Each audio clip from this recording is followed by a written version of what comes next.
मुलं मोठी झाली की कुठल्याही गोष्टीचा हट्ट करत नाही. आज शौर्यचा वाढदिवस आहे आणि स्कूलमध्ये जाण्यासाठी तो तयार झाला आहे. आजच्या दिवशी ना विदाऊट युनिफॉर्ममध्ये स्कूलमध्ये जाता येतं आणि स्कूलमध्ये जाऊन मुलांना जे चॉकलेट द्यायचे आहेत ना त्याच्यासाठी तो चॉकलेटचा पुडा घेऊन गेलेला आहे.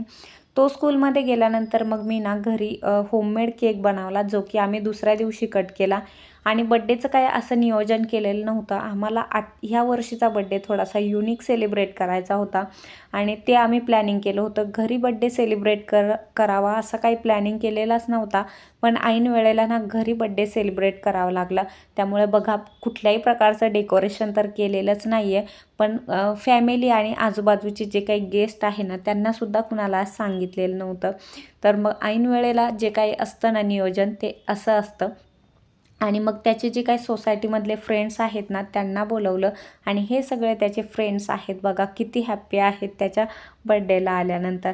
आणि त्याचे मामा मामी आले होते आणि मग घरच्या घरीच बड्डे सेलिब्रेट करावा लागला. अशा साध्या आणि सोप्या पद्धतीने आम्ही शौर्यचा बड्डे घरीच सेलिब्रेट केला.